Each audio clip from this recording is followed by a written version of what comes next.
We'll talk about what they're doing, if they can make better choices, what we can do to help them out as players. But I'm also just really curious to see...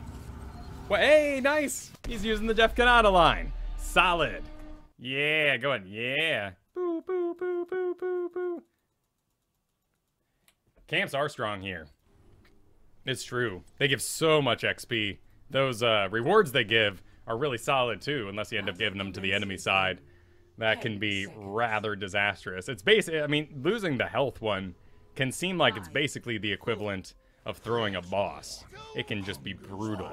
But what I'm really curious to see is not only what silver supports look like, here with something like Reghar, but what possibly silvers are playing with on Hanamura. What sort of strategies they're using, what they're up to. Greenberg taking a little look at himself. This is a recording of his camera angle. Nice. Getting right out there, throwing out spray. Falstad on the enemy side doing the exact same thing. Some interesting things about Hanamura here. We do have that wingman on Falstad, which is becoming increasingly popular. You are not supposed to do, just so everyone knows, you are not supposed to do a full lightning rod build with a bribe Falstad. It is so tempting. I want it to exist. Take a look at this. It's awesome. Check it out. Every time you take one of these mercenary camps with your stack of bribe, you increase the damage of your lightning rod by 5%. How cool is that? Then you can go on to do something like static shield. Gain a shield equal to 4% of Falstad's maximum health every time lightning rod strikes. This is a really powerful thing to take against something like Illidan, or Genji's probably too high mobility and Tracer's gonna leave, but Illidan sticks on you and doesn't have a lot of options to leave quickly unless he's got nearby allies, and even then he's gonna be invested for at least 4 seconds. And Lightning Rod lasts 4 seconds. So if you think they're gonna be in your zone and you're gonna be running away, the other thing about Illidan is that he uses evasion, which means your auto attacks can't hit. So hammer gains, the main sort of talent spec here, isn't going to get you any value. The thing about hammer gains is you can attack the lane, so you can take care of yourself incrementally over time and get yourself re-energized and powered back up. If you need those in bursts, Lightning Shield is going to be the superior pick. So now you might be tempted to go Lightning Shield, but it has nothing to do with the damage it deals. It's just every time it strikes based on your personal health. So there's no reason to go this over hammer gains unless you're fighting something that misses auto attacks like Illidan and evasion, or you're just simply not ever getting to attack anything in lane ever, which is probably not happening. Next, you might be tempted by charge up. Increase the number of lightning rod strikes by 2 and its range by 25%. It is so juicy looking. It is so tempting. But your lane clear is gonna suck, frankly, and you're gonna need Boomerang. This is how Falstad gets a lot of his damage, but mainly this is how Falstad's able to throw out one of the hammers right as the lane comes together. Here, take a look at this. If you do something, your Falstad here, now you got your little, oh god, no, that didn't go well at all, but you know, here's your bird, burk, and you're gonna fire it through the lane, and then as it comes back, there's one of those little camera glitches, you then detonate it. And that will clear out most of the lane there for you.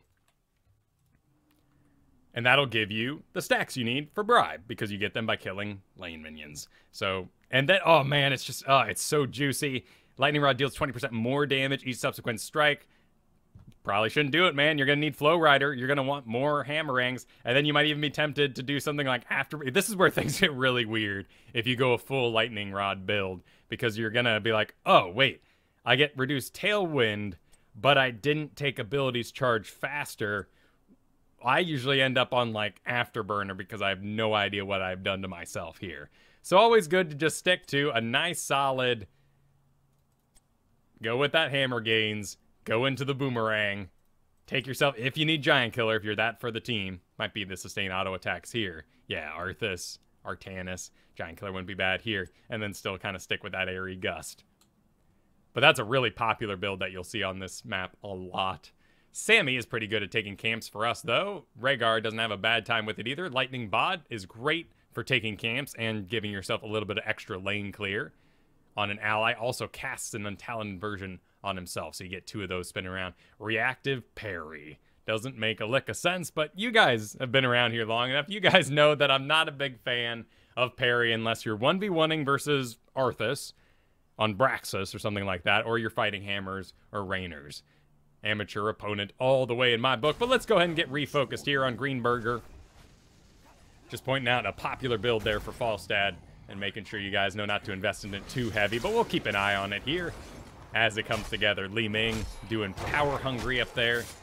It's like we're gonna have perfect storm for Muradin, which means he's gonna play a little different for a little bit. In fact, if we take a look at him, wherever he is, actually, where is Muradin? Where are you? We got too many beards on the field. Oh, he's in there. Ah, he's made of candy. Candy. He's gonna be shooting a lot of random stuns, ones that may not be very effective. In fact, if I was this Muradin, I may be farming extra shots to increase my damage on something like Samuro. So even noting something like that can tell you how a character's going to be playing into the future.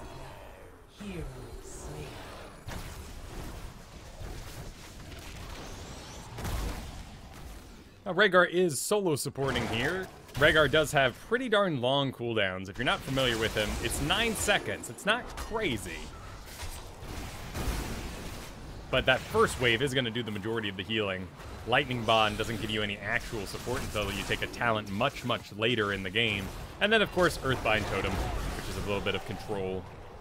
You can also use it in conjunction with your Lightning Shield to give yourself a little damage node out on the field. But all this is pretty standard affair right now. Oh, well, Kael'thas. Oh, well, you know, here comes Arthas. Actually, that didn't go poorly. I don't think there's any way Greenberg could have made that easier on Kael'thas, because he did run out of mana here. So it was very much Kael'thas' fault for being so darn forward when Diablo came back on the field. But let's go ahead and take a look and see if there's anything Greenberger could have done in a body block. Yeah, no, here goes Kael'thas with no mana, out into the front. Greenberger even sort of suggesting with his body language here that he'd like to get to the back, that he'd like to get out of here, but Kael'thas is way too forward. Kael'thas, for some reason, takes himself around this way, maybe to actually meet up with the tank, which would be fantastic. But I don't know if he's thinking that far ahead. He does get out, though, which is rather incredible. And this is the sort of thing I'd like to see in Silver more. In fact, as we watch more of our replays on Hanamura today, I'm curious to know if this will be the norm. Something we've been trying in Team League recently is seeing if we can break the solo lane. I would often take the solo lane as one of our more mechanically skilled players, but that would leave me off in a unshot callable position as I'm just minding the top. We've also tried that with my next in line, Gorath, and he's able to reach down, but often he can get pushed out up there. So doing a nice even split, particularly in this double support meta. Actually, right now, this game here, single support both sides. Kind of curious to know, and certainly for you guys in the chat, let me know if you're in silver, gold, or bronze. Are you seeing a lot of the double support we're talking about a lot on ITN right now? Or is that something more a result of people invested in the meta, maybe playing more often? Double support is very easy. There you go. See, here's an example of what I was talking about earlier, and it's a great little lane clear tactic. In fact, because of his level 1 pick ally, this counts as an ally. So he cast down his Earthbind Totem and then threw a Lightning Shield on it and engaged the full lane. And look, he's even kind of out of range perfectly here, covering this entire thing with his Lightning Shields. So it's a great way for Reghar to solo lane for a bit. He is the only support here, so a tiny bit, occupied in that way, but not a big deal. For this very first... Oh, a little bit of Sammy damage there.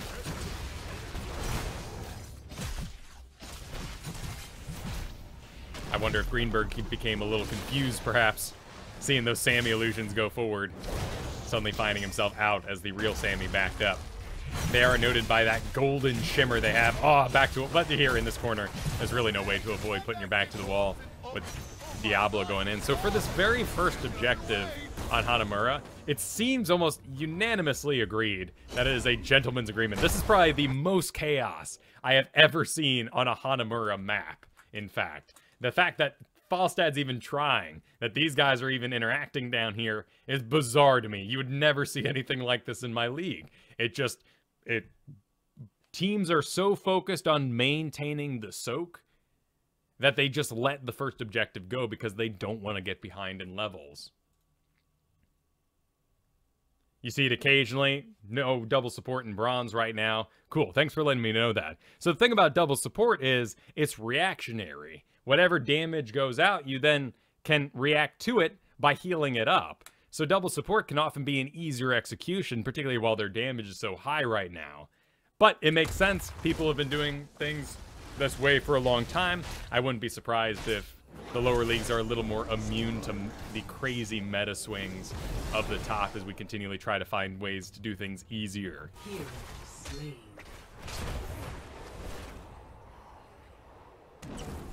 It's better to contest theirs, kill them, than escort ours. Depends on the type of team you have, actually. Let's see, though. You may not be wrong based on the type of team you have. Different teams will do different things. If you can imagine Lost Vikings soaking all the lanes, you wouldn't force yourself onto the Sky Temple points if the whole enemy team showed up because you were going to have a 4v5.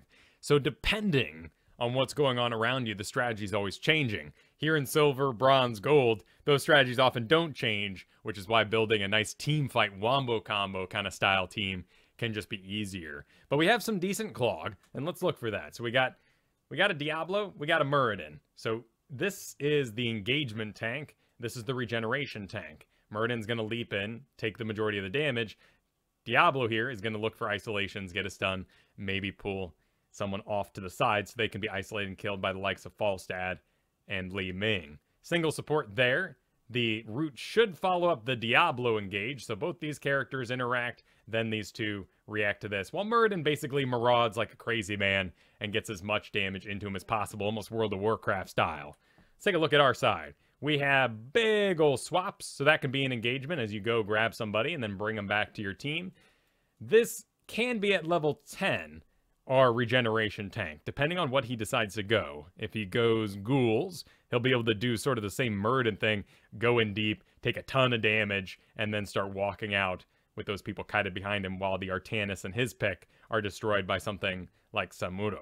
We can expect a Kael'thas to just hit whatever the heck he wants, and even more enhanced by Convection here, as we talked about the previous week, Convection trying to get those stacks without dying. So we can assume he'll be playing safe. I'm already giggling a little bit because he's not playing safe, so he's going to be a bit of a chore to keep alive. Unlike Li Ming, though, he will just be looking for piles. Li Ming should be keeping an eye out for these sweet picks that are isolated off by Diablo and then held still by the roots. So we have a bit of a tougher time. The nice thing about our Kael'thas is that they will want to group on the objective as it walks, which means Kael'thas can get some pretty high-value living bombs. So in the end, analysis, Greenberger's not wrong. But without a level lead, it will be a more complex thing to do. In fact, our Greenberger here in the background is helping out with a camp at the moment. This guy really needs an interrupt. You can see that heal he just cast on himself. You can see the cast bar going on his health there. Now, these guys are making great time through it, so it doesn't look like he's going to get off more than one. But some of your more slow DPSers, maybe even like a Sonya, won't be able to get through that as quickly and necessarily time your hookshot really well and interrupt the incoming spell. Which is why those bribe talents, again, can be so powerful here. Can we team with that Falstad? And we did see the Falstad had. And in fact, I'm going to check the screen right now, and that would be kind of nice, actually. Wouldn't it be nice if they let us know what sort of artifacts, what sort of power-ups are hanging out on our characters right now? Looks like Falstad did end up using his heal at some point in the past. It's just so important, that heal. 35% total health. Tons of mana behind it. That can just cause a whole re-engage. Something like the turret, not quite as important, but still, if we knew that we could gank a Diablo and get a turret out of it, maybe we'd be a bit more likely to do it. How did Li Ming get this healing one? Who knows? I guess they did it earlier while we were looking at our Greenberg. That's just an odd character to carry it. Always nice to have the support on the support, though. Know exactly where that's going. There goes Artanis. So here is one of our conversations we have a lot around these parts, the core comp. Artanis is not going to accomplish jack in here. There is nothing that he's going to be able to do into damage and support. If they're bad, they could cause some issues. There is a Greenberg in response range, but he's currently sort of minding the lane. So Artanis has made the mistake here. In fact, doing a swap that's put him into a body block that could really isolate him.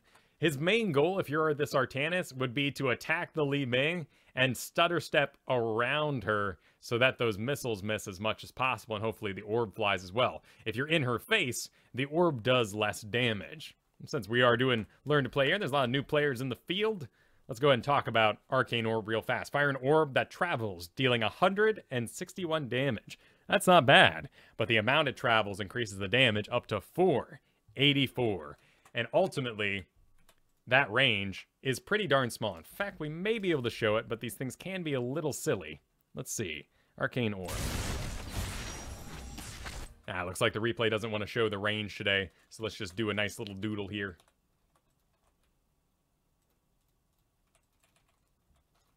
Oop. Uh-oh. We're locked down. There we go. All right. So this thing... Oop. Nope, still locked in. Okay. You can do it, replay. You can do it, old version. There we go. All right. So this thing would have about that range and increase in size as it goes. So when you sort of hug up on her, you're going to take the least amount of damage, and it has the least chance to impact. Nice little way to negate some of the Li Ming stuff. But there he stood still. He was also locked inside. Here comes Greenberg now to aid out. And now with the sustained damage of Artanis as a bruiser and the sustained healing, there's actually enough damage over time to work through possibly Malfurion. In all honesty here, the sustained damage of Artanis is too low at one level up even. So they're not going to be able to complete this. This would just be a long sink of mana and health. So as someone else comes on the field here, let's go ahead and get the camera locked back onto our team. They don't know this Muradin's incoming at the moment. Here comes Samuro. Now let's do another sort of mini comp analysis. We don't know this Diablo's coming. We can see the fall stat down in the bottom.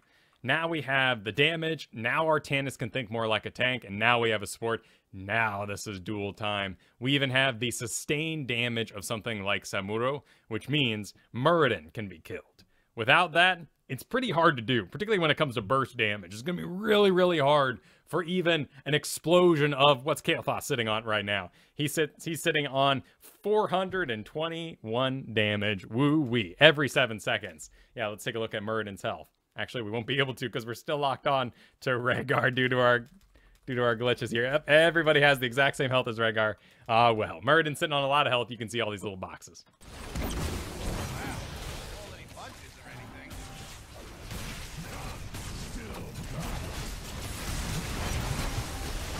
And in Sammy's case here, he can target whatever he wants. Of course, it's great to get the Li Ming. Of course, it's great to get down that support. But because he's sustained damage, because it's free, it doesn't quite matter. What he is concerned with, however, is he burning the mana of Greenberg? Is he burning the health of Lighter? His name is actually just Lighter. So he's going to get out of there. He is sitting on the regeneration, but he's saving it for a big old team fight. Not a bad idea. Here comes Kael'thas onto the field. So now we have just about everybody together. We have our burst, we have our sustain, we have our tank. All we're missing is our off tank. Heal goes out into Sammy there. That would have revealed him to the enemy team, but he did need a heal in order to make that engage he was going to do no matter what. We could force ourselves between Sammy there, but there was no need. Stealth is plenty powerful in this league without it. Still sitting on that heal, but I believe Kael'thas was fully dead when he overextended there, so I think Greenberg is still in the right, keeping that in his belt. Here comes Sammy once again. Now that he's revealed, he can put out that heal without revealing his buddy. Of course, it is that long cooldown. Got a shield ready to go, but the shield can also reveal the Sammy.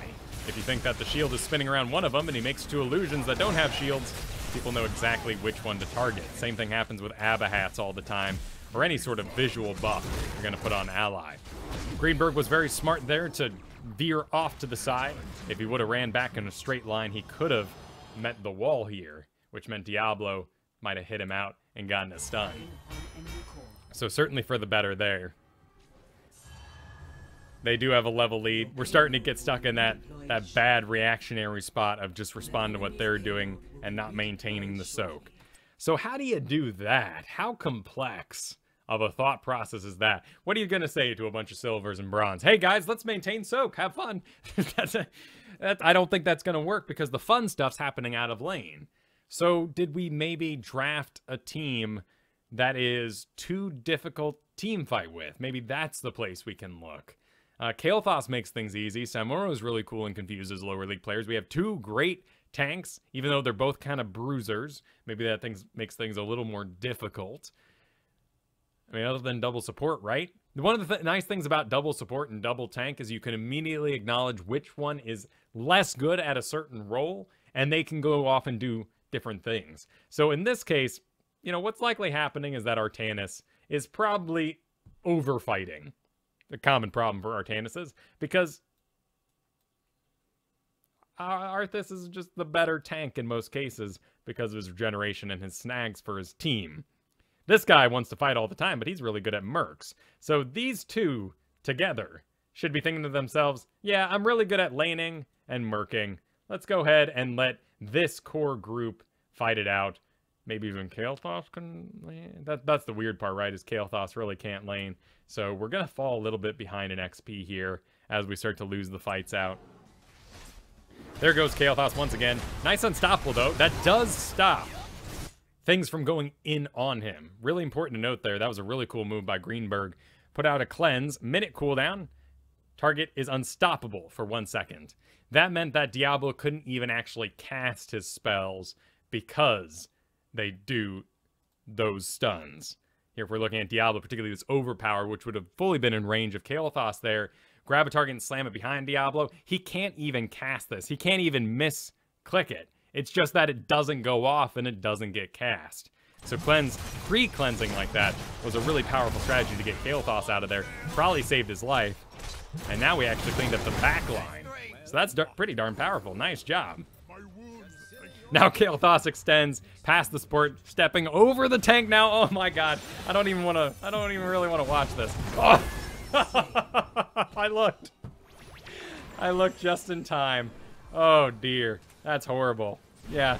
Well, he's got four melee he can hang out behind. There's really no reason for Kael'thas to be doing what he's doing at the moment. And he's losing his stacks too. However, he did do a good build for us. He went Netherwind, increasing the range. The real power of Netherwind is that you have Gravity Lapse. And Gravity Lapse fires over a certain amount of time. Netherwind increases the range by 30%, but also gives you mana back. It's a really great way to regenerate mana and not completely run out, which means you can't do any damage. But one of the main things that makes this so good is you increase the range while still keeping the speed the same in a sense, or the time that it takes to complete the Nether Wave. So if this thing flies out, and it stuns for 1 second in the end, but let's say going from here to here, I don't know, it takes 0.5 seconds, and then we increase that range by 30%, this still takes 0.5 seconds, which means taking Netherwind kind of has a hidden bonus to it that the Gravity Lapse actually moves a little faster in some cases, or is perceived to move faster, and people aren't able to react to it as quickly. So it's a very powerful pickup, not only for mana, but a number of other reasons as well. Let's go ahead and get locked back on our Greenberger. All right, let's get regathered here. So the enemy team is down 2 at the moment. Falstad is laning, getting some stacks here. There's Muradin. So Greenberg has isolated himself here. Now he's got one of the sort of off mini comps going on. It is okay here into Falstad, actually, because Falstad's made of paper. But the best mini comps are always going to be the full 3, ideally a sustain in there. So a tank, sustain, damage, and a support. You can do sustain and support, which means Greenberger here running along with Samuro is a very good combo because heals are sustain, you last longer. The longer you last, the more auto attacks you deal. In this case, he's rolling with Kael'thas, who is burst damage. Burst damage works best with tank because tanks often have CC in bursts as well, and you'll be able to get up on them. So this little mini comp here isn't going to do a lot, and it's certainly not going to stop the interaction in the top. Sammy goes down now without any support up there. So Kael'thas could be farming this lane by himself. It looks like he's about to die even. Another nice unstoppable there. A little cleansing beyond your league. I wouldn't be surprised if this has led to a lot of frustration on Greenberger's part if they've become a very powerful support in that way. You're also sitting on a Bloodlust here. Man, you almost got Falstad. You're sitting on a Bloodlust, which means being away from that Sammy is even more detrimental. And who knows if you would have made that Sammy live in the top with whatever killed him. We weren't watching. It could have been a orb or a calamity from Li Ming that just completely caught him off guard. Either way, there goes Sammy into the middle. No reason to stick down here. The push power of Falstad will be powerful, but not as restrictive, not as, you know, destructive as something like Murky Sylvanas left alone. So we can even kind of let him go. He's not going to get in a lot of building damage. Here we go. We're rolling into the group. Poor Sammy just exploded. They're our main target for the Bloodlust. Still sitting on this heal too, and there goes Artanis in the back. Uh-oh. Kael'thas has got himself into trouble again. That would be more Arthas' fault for overextending. That was a good flame strike there. It will get him some good stacks. Even better because he took his level 7 talent here, Burn Flesh. Another great one. The chance to get this is very high, 8% on both the targets you hit, and it's into 2 health-based tanks on the other side. So a really good pickup there, even if he's not playing well. His spec is rather incredible. It's doing good. We got ourselves a healing totem, lightning bot at the moment. Nothing wrong with any of that stuff. We're just not getting to interact, sadly, with the characters that we need. And it's easy to think that's Sammy's fault. But what was Reghar going to do off by himself in the bottom with a Kael'thas? Not by himself, I guess, in the end. Oh, boss interacting. He might actually eat somebody before they get out of there. Cool. Kael'thas now. Gosh, what's your stacks at? 7? Well, you can always get in the late game. All right, okay. Looks like we've returned to a pretty good normal here. Levels are even. Shots are even. Artanis is in the top where he should be. Solo laning, that's fantastic. Sammy's taking damage that he can't regenerate. Nowhere on Sammy's kit is there an ability for him to get health back. He has to hang out with a support of some kind in order to generate that, or use orbs, or... Oh, well, it takes a lot of resources to get a Sammy going. So Sammy is wasting resources, whether it's the tank who has to help him get away by wasting his health and mana, or he's taking the mana from Reghar and possibly a body block. Oh my god. What are you doing up there, Kael'thas? What are you doing up there, Arthas? That was a mini comp, right? But Kael'thas hasn't quite proven himself. We do have a level lead here, which is pretty nice. Stun goes out, does hit the Sammy. Ooh, not using many of his powers there. He does have Blade Storm, so he could have used that for Unstoppable there. The interaction, if you're not familiar with it, Apocalypse put all those little marks out on the ground, all those nice little devil stars everywhere you saw there on the ground there. And that is Apocalypse. Everybody gets a rune under their feet. It deals pretty decent damage, and you get a pretty good duration stun on the other side of it.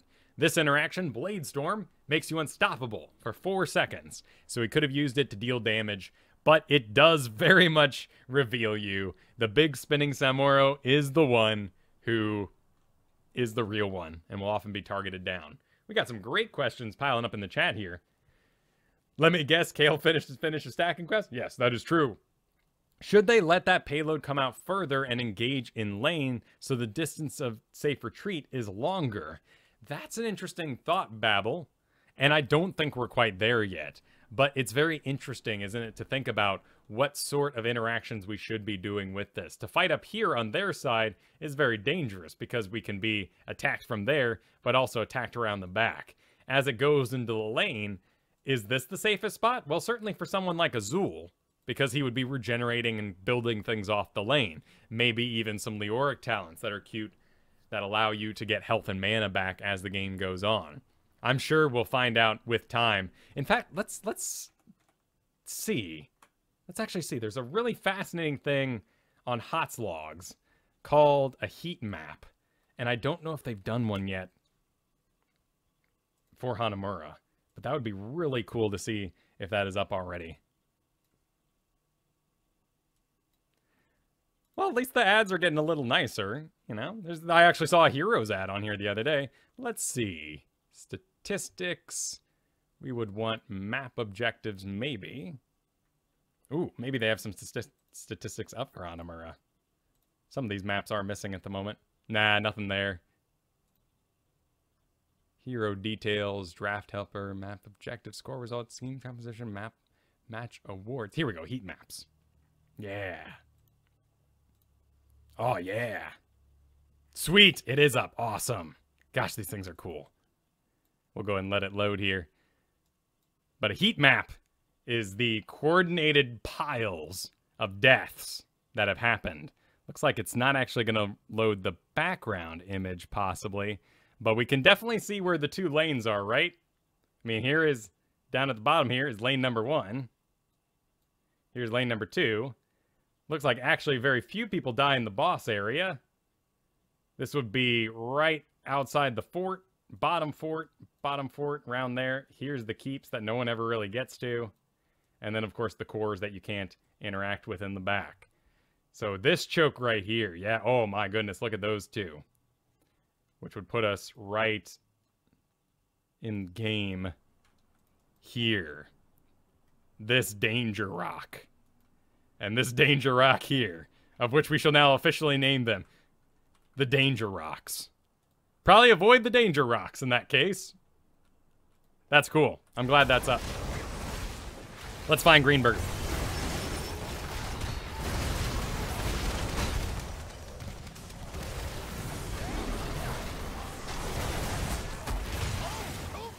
That was an interesting bloodlust, because while I would have liked to see it used sooner for maximum effect and regeneration, it was used while the auto attackers were actually locked onto their targets.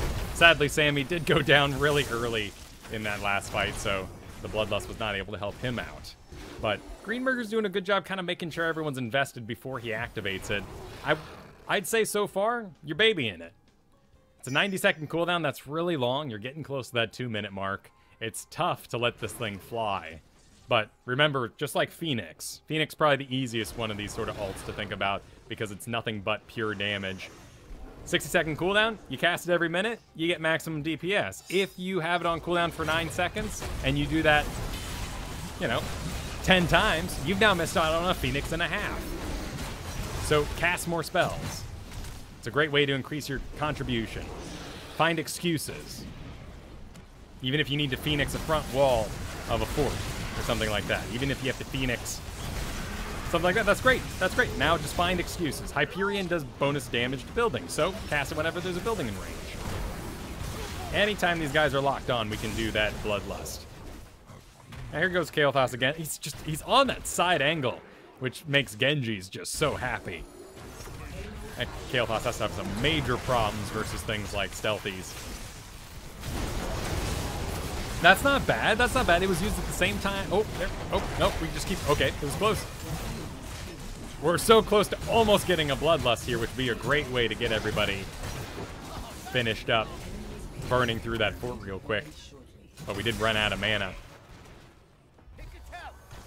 This is going to be the result of some of his talent picks, of course. I do think Healing Totem's a really cool idea. I don't know if people notice it. One of the cool things about Healing Totem in some of the higher leagues is you get people forced to stand around a single area because they want the healing. So you can use spells like that to get non-voice comm people to move and stand in certain places. However, this is meaning he's missing out on Feral Heart, one of the big ways to get mana regeneration back. So it's tough to know in this situation which one is truly having more value. So we've got a payload in the top there. Excellent. Hearthing on back because a well would not get all his mana back. There's Kael'thas getting schooled, left behind. Everyone left him alone. It's his fault. These mercenaries will fight for us or die. Cool, want to grab up a little camp before we do the walk? I think that's a good idea. Artanis is right there. Granted, he's not spec'd for it. Sammy would have to help out, and Sammy's too busy walking. So this already became a rather extra long engagement here. Luckily, the DPS of you two together is pretty good. And there goes one more heal, but it does get interrupted. All right, now Sammy's off making his own dance happen again. Here comes the CC on him. There goes that health. And it would cost Reghar everything he has, including an Ancestral if he had it to even regenerate that. So Reghar kind of got seduced off to want to go do defense. I think Greenberg here likes to play the long game, likes to play the map, but right now we're in a brawl meta. People just want to fight. Win the fights first, and then you can go off and do cool stuff like that. Cool little use of the Bloodlust there for bonus movement speed to get the rest of the team caught back up to the Arthas. Now, I think that'd be a great time to go ahead and use your regeneration, but you're going to go ahead and lay down a Healing Totem, hoping it can kind of do the same thing. What the heck was that? There we go. Candy Murrayed it in the back. Nice little butt bite onto him. We do have that F ready to go. Of course, locked down there a little bit for a moment.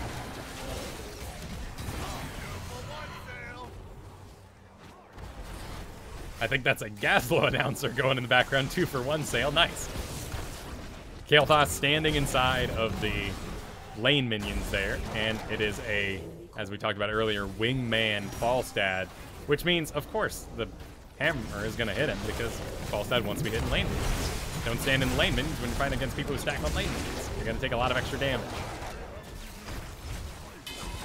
Okay. Nice. Definitely use that heal. Ooh, you got everyone nice and grouped up here. It's such a small area, but you do have everyone around you. Go ahead and pop that baby before things get too scary. Nice and stoppable yet again on that Kael'thas. I think at this point, though, I would have long since stopped using it on him. He's not getting me that much value. Maybe on the damage screen, though. He is actually, yeah. As sad as it is, he is our very, very top damage. Nice use of the F there to finally get everyone up. Good gravity lapse. He needs to sort of wiggle around in a circle. One of those interactions there. What Kael'thas could have done in that case would have been to use the pile of lane minions there to actually spin around the Li Ming and keep it in between him. All of hers are skill shots, those magic missiles, those arcane orbs. So just keeping her and the lane minions in between them could have meant survivability. But she is Calamity Spect, so it was only a matter of cooldowns until she got the kill anyway. Arthas does clean up. This is a bonus shot for the Greenberg team.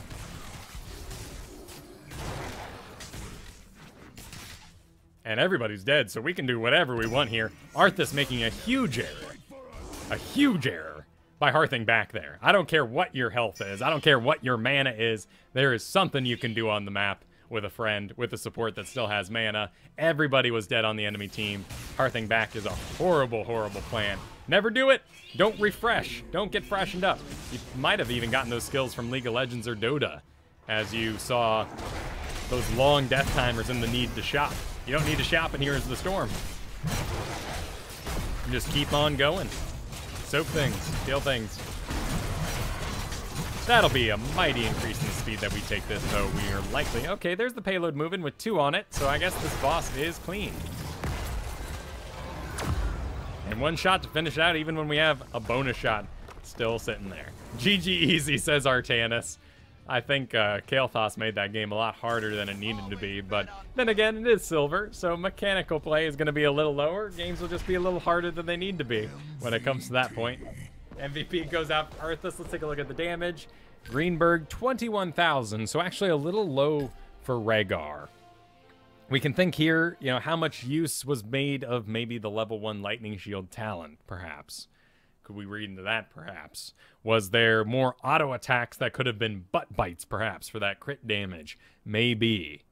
Being out damaged by Malfurion by quite a bit is a little surprising. Sadly, in our glitch version of the replay here, we can't look at the talents. Let's see if we can rewind a moment and get a hold of those. Oh, we got to go back just another second. And seeking. There we go. Okay. So why was Malfurion? Oh, Malfurion did Moonburn. Well, that would give him lane. He went full Moonfire, Radius, and Mana. Hardened Focus, Strangling Vines, and Vengeful Roots. There it is. This Trident actually does a lot of siege damage, but when fighting out of lane can give you quite a bit. And then, of course, a Twilight Dream. Okay, so not too insane then. Yeah, so he would have put out a decent amount of damage there. Living Bomb Explosion Radius. Not the best one for the build he did. You would want to go with those cooldowns, but then again, he wasn't getting much time to live, so you don't really need cooldowns if you're not alive on the other side of it. So I guess well, we had an Earth Shield too, and Rising Storms. Yeah, maybe the game just didn't go long enough for the type of spec we had, but I think we just didn't have enough butt bites throughout it. Either way, well played. Certainly hard to judge a Reghar when there's that Kael'thas dancing right next to him. It's easier to see that as the problem. And just like tanking or any situation, you're going to look as good as your allies often. So it can be tempting to be like, hey, man, aren't I amazing? I'm good enough. Everyone around me stinks. So therefore, I don't have to get any better. It's a real easy thought process to fall into. But if you're going for that climb, you got to keep it on yourself and see how you improve. But I was very impressed by those pre-cleanses. And don't go tilting yourself because you have that ability and people don't quite take advantage of it in some cases. Perfect. Darn Bandit. This is old version replay, so Wind is going to be doing 10% more damage. I wouldn't worry about it too much in this particular league. It ain't going to tell us anything particular. But another example, 15-minute game here for Hanamura this time. So even shorter than our previous ones. This is a pretty darn short map, though. They went with the Morales, and we got just a Lily. And it looks like Lily will be going a full damage build. 10 seconds. Well, that's cause for domination in many cases. 5, 4, 3, 2. So let's see what he can cook up. Asmodan goes in the top. Been seeing a lot of Asmodan on this map. Very powerful. The general, able to help out with those lanes. Possibly as a summon, getting those last hits, giving some XP back. So it's a little spammy on Lily. It's easy to run out of mana, as you just keep hitting those darn spells. So number one aspect of not running out of mana on Lily is making sure you hit actually as many targets as possible. Throw a Cloud of Wind at the 2 nearest enemies. So there we can see that it only hit Johanna. So we only got half value out of our 30 mana, right? It's being a little hard on casting a 30 mana spell on an 8 cooldown. But all these spells are pretty darn cheap. All 30 mana, all 3 seconds, 8 seconds here and 10 seconds here. But it burns through your 500 fast. So make sure everything hits as many targets as possible. Make sure the Serpent is actually on a target that is in range of things, and you won't be hurting as much for mana later on. All these characters, though, have very few ways of regenerating themselves outside of just passives like Diablo. Could be a little difficult. Looks like he actually went with regeneration globes and healing fountains, though, and that'll help out Lily a lot here. That will be a kill on him, though, as the sustained damage locks on Vala with a double tank and a Morales healing that in the background. Really, this is just a Morales. What's she talking about? You almost killed Johanna? Is that what you're happy about? That's a interesting. Well, he still said might be, but you weren't really going to kill Johanna in the first place. 2 blind targets there, so that's a good cast. Again, not invested targets. We really want to hit that Vala there, who's actually locked onto a target. And maybe in silver here, Vala's actually watching for the wins before targeting Tychus there. I doubt it. So just wait till Vala has stepped forward. They're such cheap spells. How is he already missing this much mana? It's how it goes on Lily.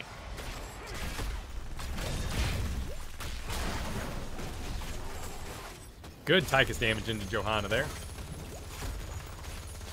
Walking it a little forward. Don't hit that wind. You'll just hit lane minions.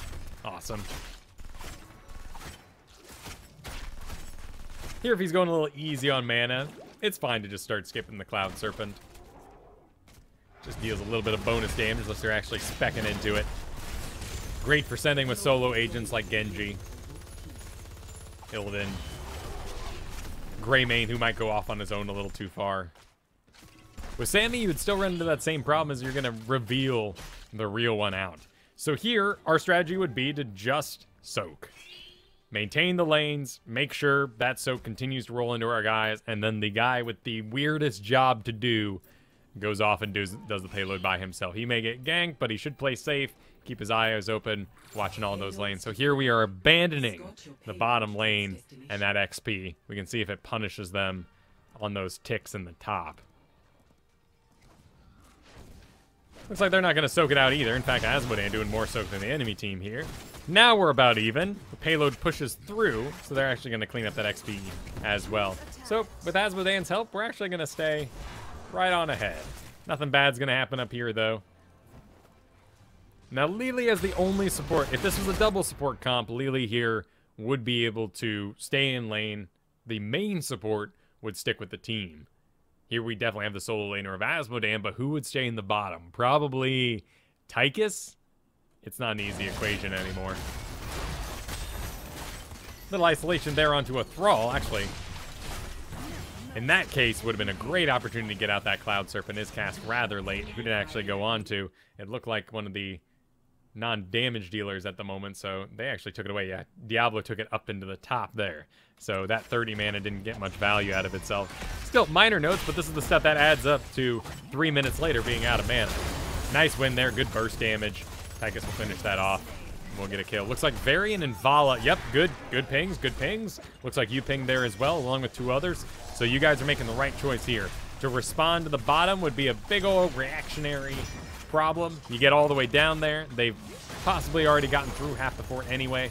You guys decide to take the top there.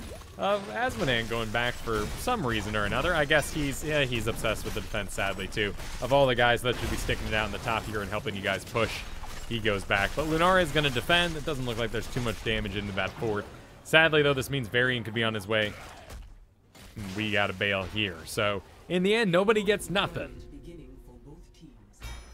Instead, maybe we could have both gotten forts, depending on our team fight, which does look a little stronger, perhaps, given our blinds into Vala and Thrall. Good blind there. Does hit the Thrall out. Actually hits a lane minion for the other guy. But you're going to walk him on out. Nothing to snag Diablo. He's perfectly safe. He is... I'd love to see him hit a well if he still has it, but he may be on cooldown now. Oh, okay. Oh, wait. Oh, he was a computer. Okay, now he's okay. Oh, so he's making smart choices. Yes, the real Diablo makes smart choices. Excellent. Because of his level 1 talent pick, if you see one of those orbs, if you kind of notice that he might have a well on tap, you may just want to stop healing him. This giant health pool is going to take so many cups and so many little tea brews. And just let him take care of himself for a little bit. Save up that mana. Grab those orbs for him. Grab the orb while he's actually in lane, of course. In range, don't hit it now. No, Diablo's not in range. Gotta help him out with that Devil's Due.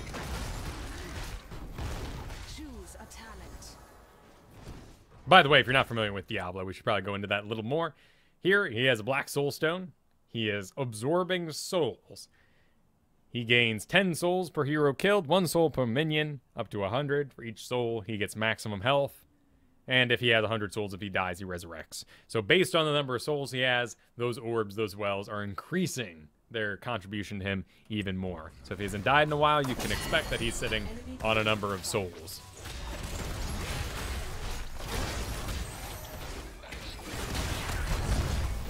Good blind there. Grab and hold the Varian. Looks like the Varian could do any spec at the moment, but likely to be tank?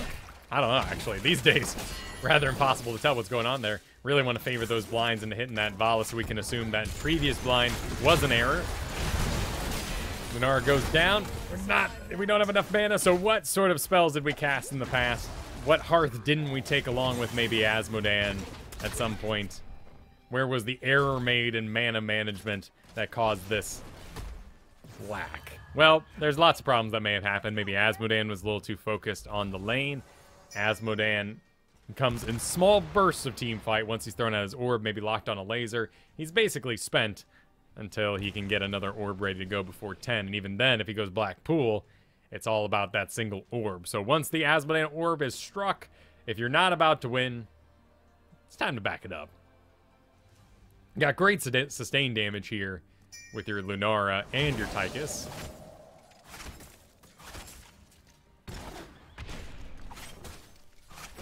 We're all back on the field. Asmodan's in his place, where he should be. Not like he's upsetting anybody. Cool. Oh, wind only hitting your Johanna there. Low value target. Now we're on cooldown with Vala when she came in. Doing quite a bit of damage to your Lunara there.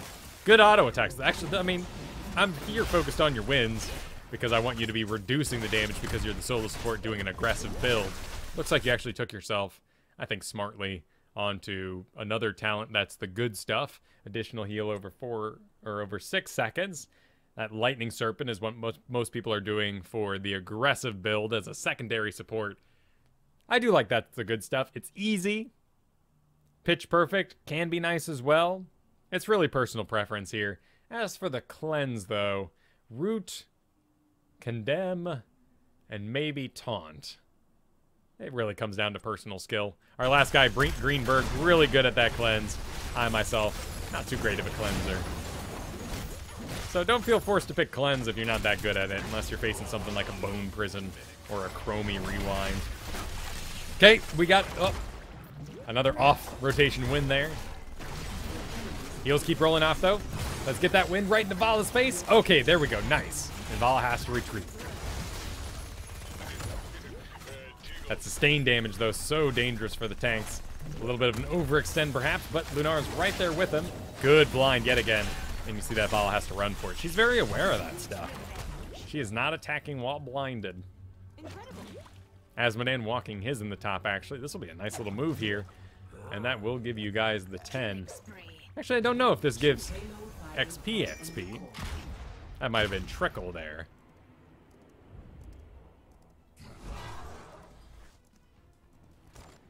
Trickle being that there's small amounts of XP that can kind of come in over the course of the game as a sort of catch-up mechanic if you can't actually get in lane. I guess that's the murky Diablo making all that noise. Oh, we got an orb. Tychus wants to take that camp.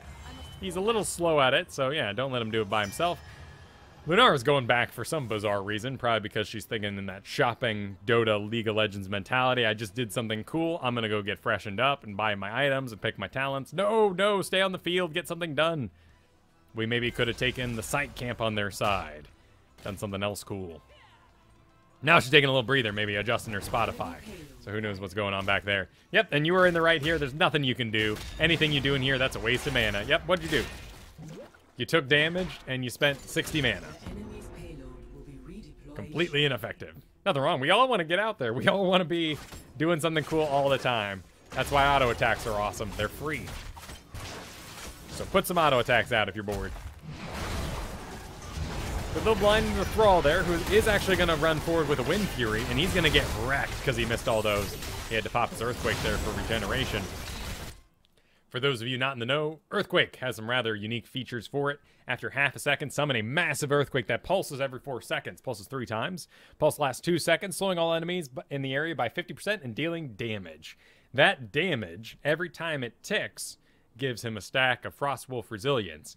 Every time it ticks on a hero, he gets one of these. If he's ticking on all 5 of the enemy team, he's getting a full stack, which means he's getting a rather hefty heal. So it can be very difficult to fight a Thrall into his ult here as he's continuing to pop on everybody. He has the same sort of survivability when he does Chain Lightnings that hit 3 targets. That would give him 3 stacks. So Thrall can keep going in very surprising ways. We'll have to see if this is actually going to be an error of a team fight. Let's go ahead and find our bandit in there. Diablo pretty far back. He is controlling the Vala and so close. Actually, Tychus does get the kill. Okay. So the trade for Vala is fantastic. Diablo actually reses in the background. Vala is dead. Their primary range DPS sustain. We can assume that she's doing the most damage right now, but let's go ahead and make sure. Oh, yes. Great kill. Great sacrifice by Diablo there. Really chancy, though, with the Morales heal going at the same time. Uh-oh. He said it. He said that we need to focus the healer. Not true. Focusing Morales means that everyone's going to react to her, that you'll often dive through a pile of damage trying to get her. Morales deals no damage, so her eye is never really looking anywhere else in a sense. She does do a little bit of damage, of course, but that's not Morales' job. She's so good at healing, it's all she does in a case that she will just run for it while maintaining her allies, and all her allies will likely react to it. What you really want to do is put CC into Morales so you interrupt her heal beam and then kill the primary supported target, in that case Vala. We lack that sort of CC outside of Diablo, so Diablo would have to dive Morales while the rest of us kill Vala. In fact, he's actually got a really good isolation here in the top, and she's gonna have to run for it. Maybe he can get the range. Actually, a good grenade poke there takes care of it while she was away from the Morales. There, that's another strategy too, divide them up. There goes a rather dangerous Lunara. Lily can't really help her out back there. You do have cups though, but this fight is a little bit of a stalemate, so I do like that you held on to it once Lunara left. We have to get Tychus locked on first before he does heavy damage. And with that much CC like a taunt and a Johanna over there, that's unlikely to happen. We really need the 2 types in range, both Tychus and the Lunara. So good on you to hold on to the cups there.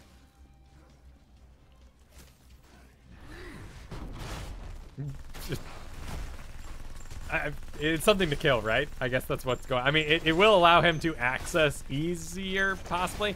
It's just, ooh, now he's going really deep. He did get the Morales. Okay, this will be a full stun, which means the heals will stop.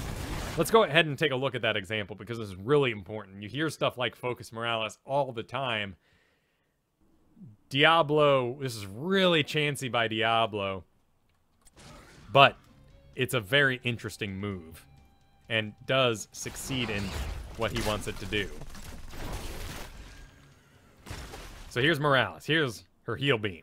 Very powerful. 307 health a second. Oh my god. She throws out a safeguard, giving 25 armor, 25% reduced damage to the Vala, who goes forward, starts attacking the Diablo. Here, she attaches her beam to the Johanna. Her beam is attached. See, right here, she goes on a 1 second global cooldown. 1 second global cooldown where she cannot. I'm calling it a global cooldown because of World of Warcraft. What's actually happening is it has a 1 second reset time before you can recast it, as though it has a 1 second cooldown. So, there's the cooldown. Now she has none caught on. So she gets stunned yet again during the stun because she's not resetting. She's ready to go when she pops out, but all the same, if she had reattached her beam, she'd be on another 1 second cooldown. So now the healing has been isolated and removed. Then Morales dies, and of course she can't heal while she's dead. So in the end, they actually did end up focusing Morales, but the real power there was the CC that was put into her. They could have killed anybody on the team in that time. Diablo, in fact, went down. He didn't have enough souls to regenerate himself. One of the interesting things about Diablo, though, is he got takedowns. So on the back end, when we eventually come around to him, he may be sitting on enough souls very quickly to regenerate yet again. Let's find our darn bandit. Or damn bandit. Doesn't matter. That's not really a curse word in my book. Your payload has been redeployed. Okay, we got payload in the bottom. 2 shots on that one. So now we're really getting a lot of pressure. This is why Hanamura is often such a gentleman's agreement until those forts start going down. If it's just 1 shot each, we'll each take turns putting in our 1 shot. Once you get one of those forts down, you really start to build the pressure. So I think in time, we'll find this map is really about siege, which is why Asmodan has found such a place here, and even Sylvanas is starting to find her place here as well. Of course, all that bribe stuff, you know, the stealthies and all that, I think are something that a lot of lower leagues are afraid of developing to be the main meta because it's frustrating. All right, here we go. We got team fight going. Let's see. This is pretty scattered. Oof. This is not my preferred engagement. If I could pick up everybody and move them, well, that would just be picking them up and actually moving the screen here. Let's actually talk about where we could pick up Lunara, and I'd love to see her, of course, back here. Here, you're not really going to be punished too much for crossing the Bridge of Danger, since there's no Ariels or Diablos to take advantage of it, but it can be pretty scary. Zaryas, all sorts of weird things can happen on the Bridge of Death. Tychus running a little bit for it, but he's got a turret. Might not be a bad idea to go and throw that on, but it looks like he may have grabbed it and finally caught up in time by the time the engagement happened. What are we looking at on cooldowns? No stun here. We're close to a Cups for sure. No Odin. Another wave coming. And no Demon Rain. Enemy side is sitting on all this stuff, but we're in the replay here where we can actually look at that and tell what's going on and see the cooldowns. Enemy team has no idea. Would have to be using their minds and when they last saw some of these cooldowns, so not as easy to do. This looks really dangerous. We're level up though, so things can always change. There's that Earthquake going out. Here's a nice Cups. As long as he can avoid the Condemn of Johanna, those Cups will keep on going. As long as he avoids that taunt, which is very unlikely to go into him. Nice. Diablo once again really focusing onto that.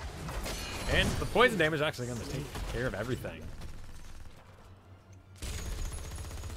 Morales actually went with preventative care. Basic attacks against heal beam targets reduce the attacker's speed.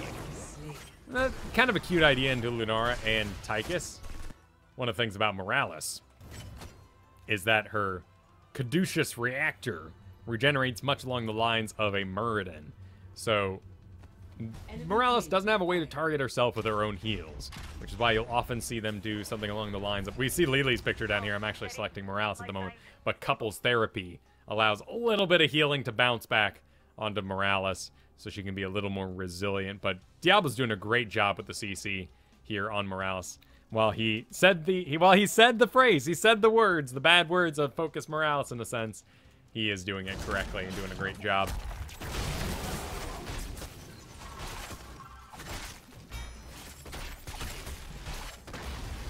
Little turret action. Is that our second turret? Is Tychus still sitting on one, or did he put it out on that last? No, we're sitting on double turrets. That's pretty neat. Be a great place to throw one down here. Oh, it looks like Tychus's turret ability actually. Oh no, he cast it. Never mind. It is castable during Odin then. Changing forms can have all sorts of odd results. A big chase going on in the top there, but it is killing Vala and very much pushing her off of Morales. Huge error there by the Vala herself. Now we're surging forward a little bit. Diablo wants to get back on the pad, leaving Tychus a little isolated, but you're up there with him. You're keeping him going. You got a 2-level lead here, too. So with your 2-level lead, time to get a little nutty. You're 2 levels up, start getting hit. Start taking some fast feet. Start body blocking things. You're Lily after all. You got blinds. You got damage. You got a self-heal if you're the only one in range, of course. But 2 levels up, Lily can basically do whatever she wants. Start throwing those little shurikens a little harder. A little in everybody else's face. And another shot goes out in quite the dominant game. Well done. So basically your only issues there were a little bit of early mana management and some questionable blinds while Vala was out of range. Luckily, Diablo made the right moves. We didn't have to do the complex thing. This is why going so much CC can be so much easier to win a game with, because otherwise you're doing reactionary or proactive things. Having just a bunch of CC means you can just kind of raffle into the enemy team in this big snowball and just dominate often, isolating targets, locking them down. Going something like blinds means you have to be very aware, have to intercept the incoming damage. Double tank kind of works the same way, as opposed to this double support we've been seeing recently, or just going for piles of CC. So nice job there, Bandit. Let's check your damage. Oh yeah. Oh yeah, pretty quick game, lower damage game. Look at that, Varian not able to even put out that much. This is where Morales is going to be, basically every game, right at 8,000, 9,000, maybe 10,000 if she was feeling crazy and really good with grenades, but that is the sort of investment you're going to get. And look at these healing numbers, actually, because she spent so much more time dead than you. She still did a lot more healing, but you went damage Lily after all. So sometimes Morales, if you're not actually empowering something, is a lot weaker than something like a Murid or a Malfurion. Cool game. Mana management. I am curious. I am Sonya curious. Let's find Sonya and let's sit back and relax and see what our Sonya player is able to execute. Our Sonya player is Blade. Awesome. That's Team Expert's Blade on Sonya. The main guy I'll be watching here, as he is the majority of their damage output. But hey, since this is a replay, I'll be able to click through it. I'll be able to see talents. I'll be able to see the actual damage numbers and what they do. Plus, one of the real treats is we get to see what someone like Blade does with their camera and if they put it anywhere special. Pretty short game, too. Even more scary. But it is Battlefield Eternity. 17 isn't too far off. Solo lane Sonya. Riding on that expensive fart. 1,600 shards for that thing. I'd like a fart too, but hey, I'm not paying that much for it. Looks like Uther actually went with Wave of Light, which might give him more poke power. I guess he's just worried about the AoEs and all the abilities that are going to be flying around all the time. And Sonya's left all alone, and Muradin's going to come up and counter, yeah, because they have an Abathur, so they have to be a little weird with how they're splitting the lanes. So that would be Uther Zeratul in the bottom. Abathur actually doing the off-supporting here. Vorpal Blade not off point. Third win, so Muradin is a little afraid of taking damage. But when it comes to Muradin's level 1, you're really just not making a choice here. There is something cute, though, that I don't think a pro player would ever run themselves. But you could at home if you were feeling chancy, maybe in a quick match game here and there. But Perfect Storm, reducing that mana cost for an extra damage as you stack onto it. And then going into something like Sledgehammer, so you do bonus damage to non-heroic enemies. Works on buildings, but works on the Immortal in the center. I doubt we'll see anything like that here. But maybe if they end up losing the race, he might have felt like he should have. I'm excited to see. Let's get locked back onto our Sonya Blade.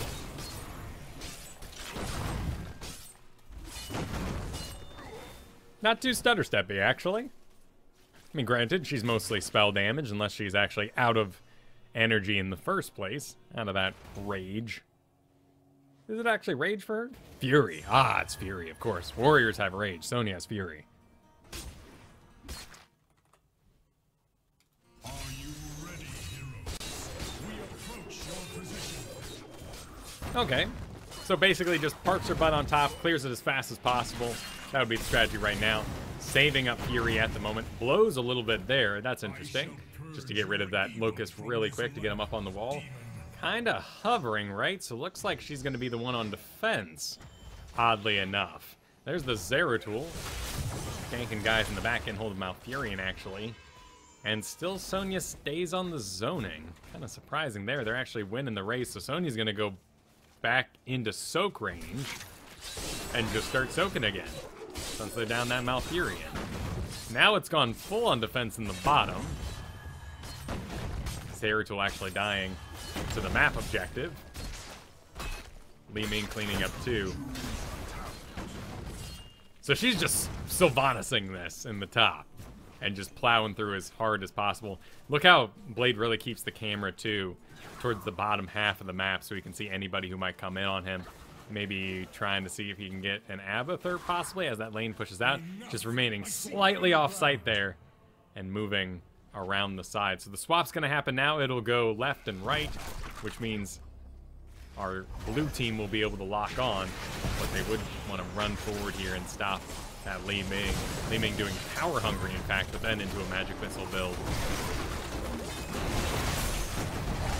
Good whip there. But gosh, Uther just keeps going with that armor that Abby had on him. Okay, so he goes down.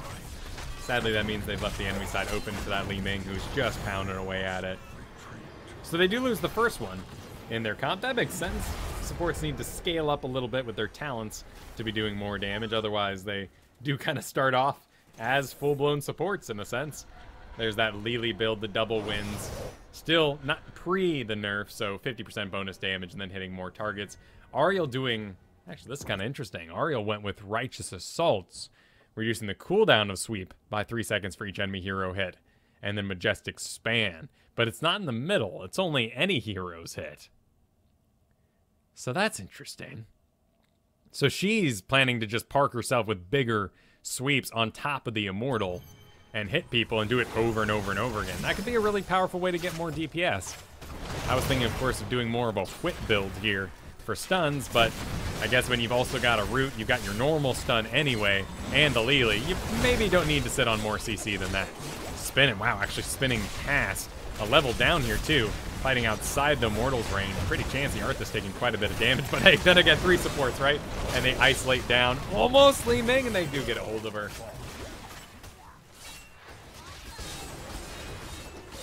I'll agree with you guys there. You guys are noting that the block is a very odd choice for Sonya, and block in general seems really weird, and it's not a talent that I ever really take or suggest people take unless they're doing a solo lane thing, particularly on Braxis, where that's going to help you out. In pro games, however, block is extremely popular, and what you're looking at there is just avoiding getting bursted down.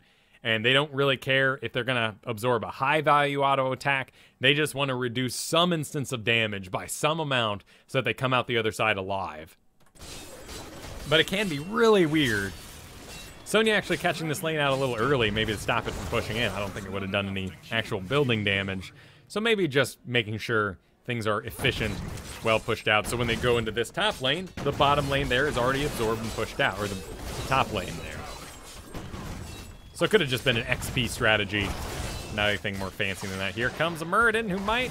good root there, zones him out. So quick. Arthas going to go farm the bottom. Arthas, another pretty good solo laner. So interesting. I wonder if they sort of thought of it in that same exact way. That possibly our supports could be this roaming gang of damage and support where we have 2 decent solo laners who can handle it otherwise. Sonya actually hangs out here. She's hiding.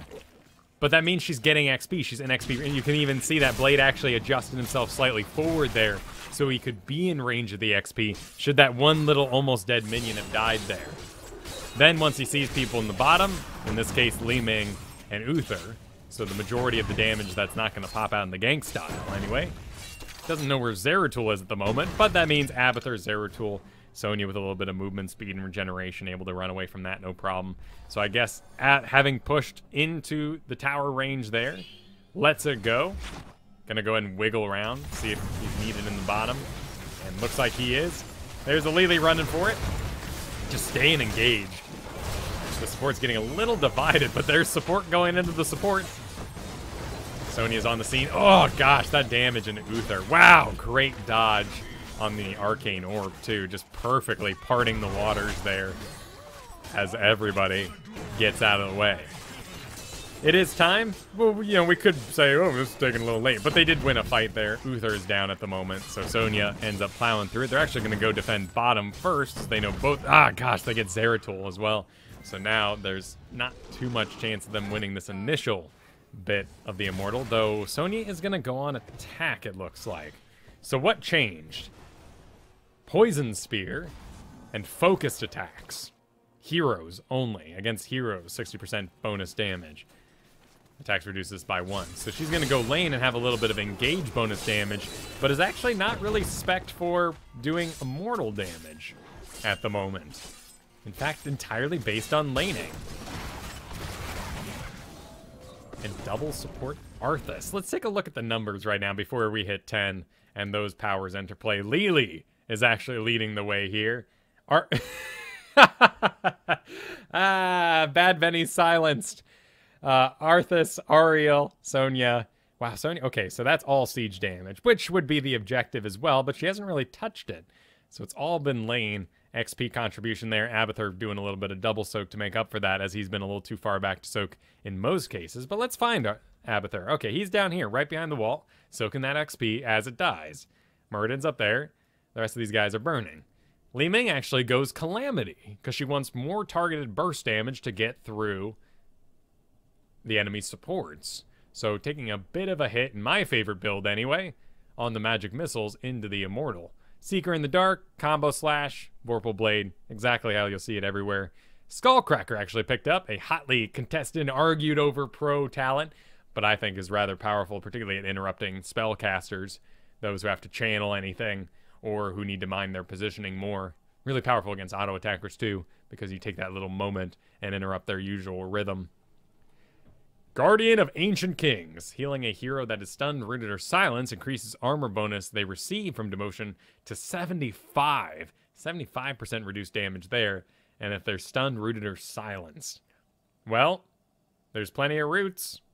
There is, yeah, there's another root there. Malfurion, Arthas, a stun. Yeah. Yeah, lots of, that should actually get really good value. I'm curious to see how that goes.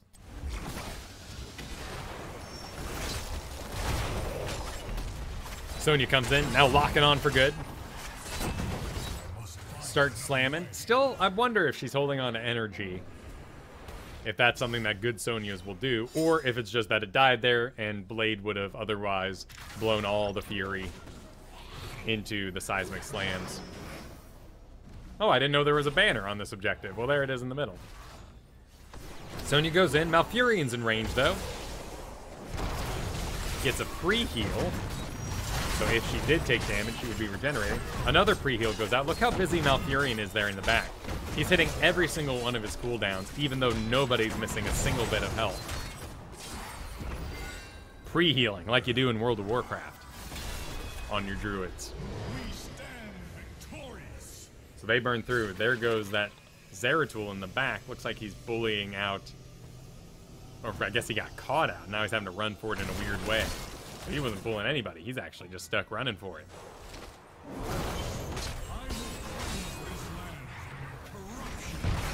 Curious to see what sort of engagements Blade here makes with the Poison Spear and who his target is. So there is Wrath of Berserker.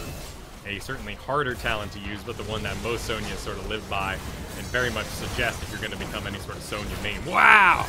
Instantly just destroying Li Ming. Let's watch that again of this here Li Ming.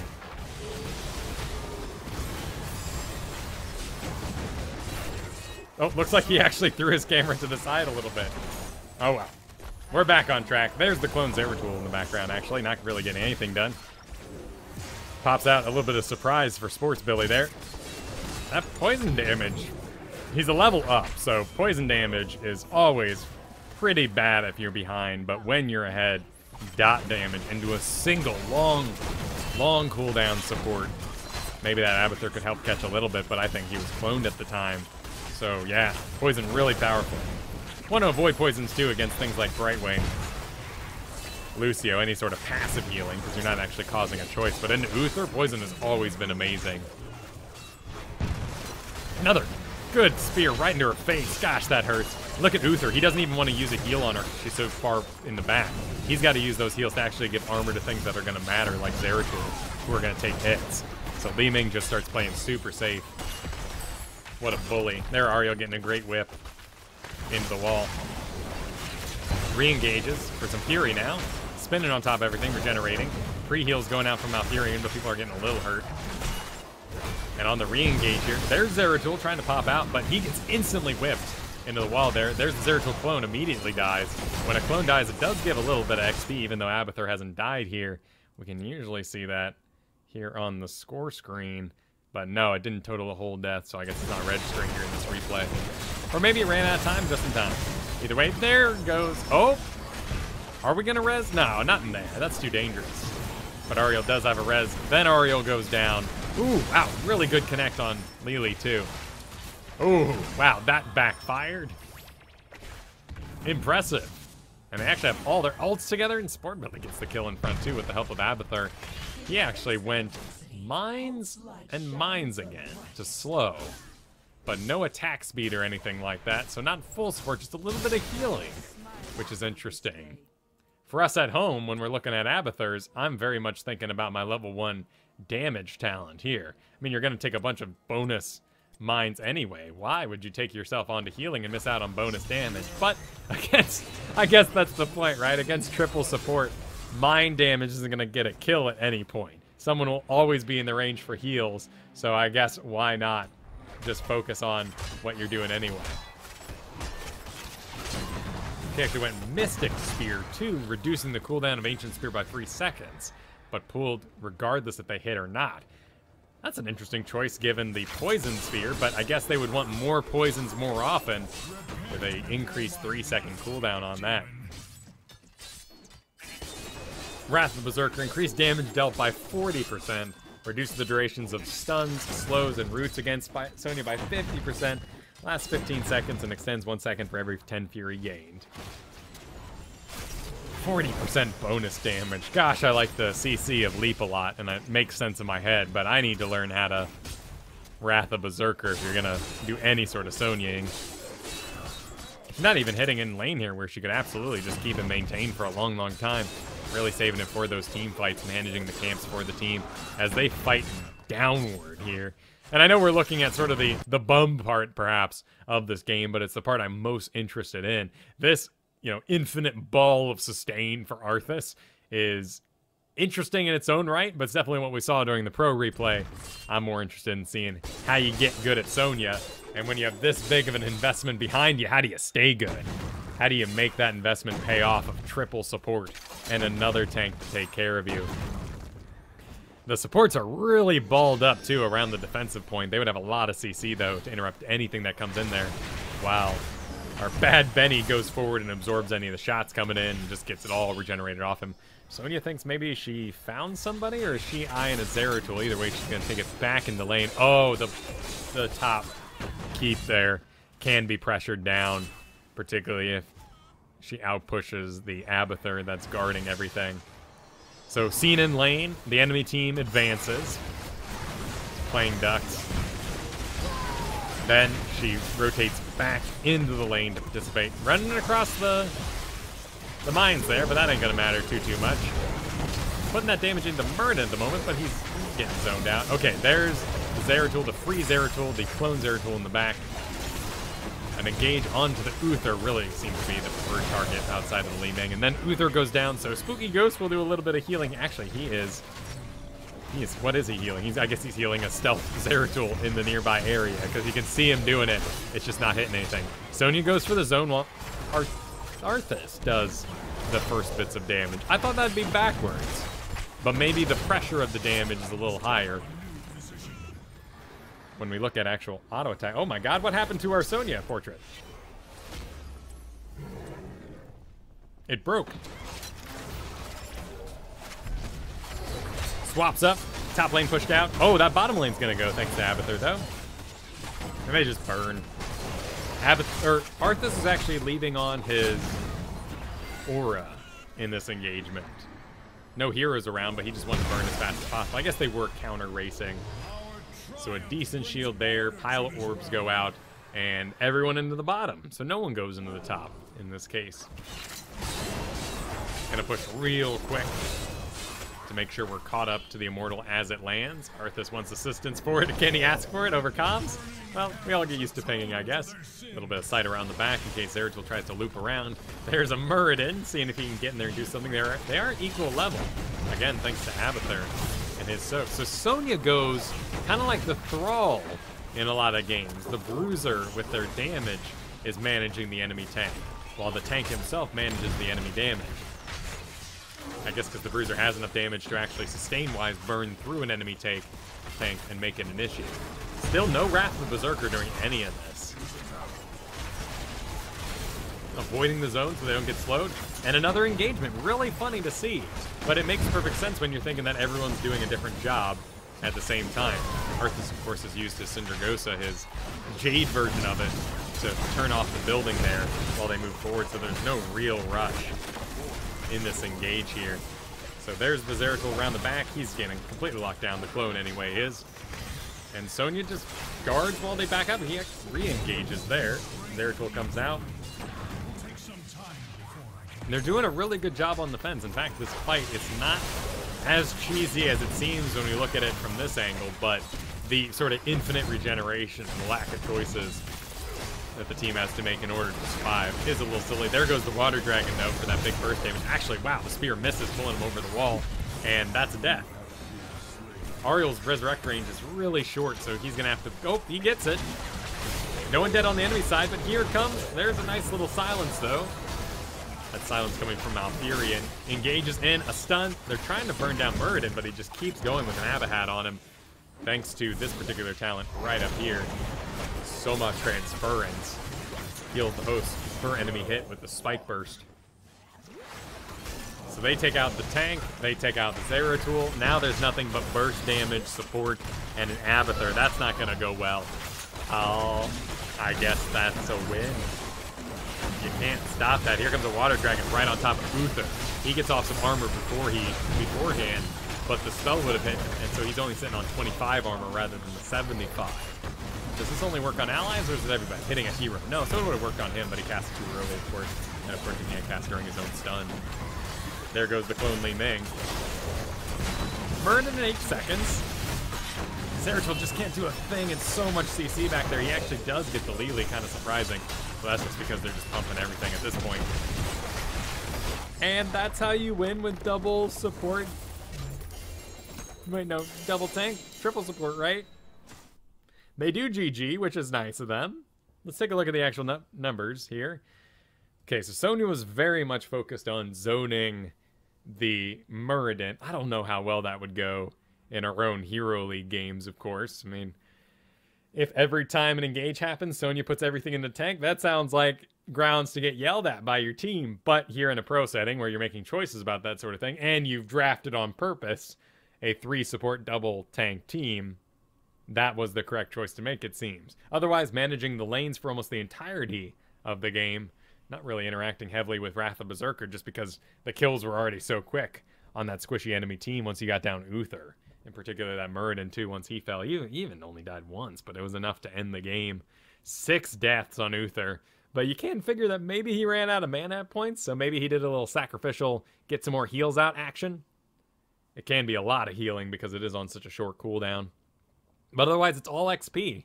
How'd Abathur do on the old XP front? He did great. He kept him in the game. So without Abathur here, if they had done a second support of their own even, they would have lost really hard.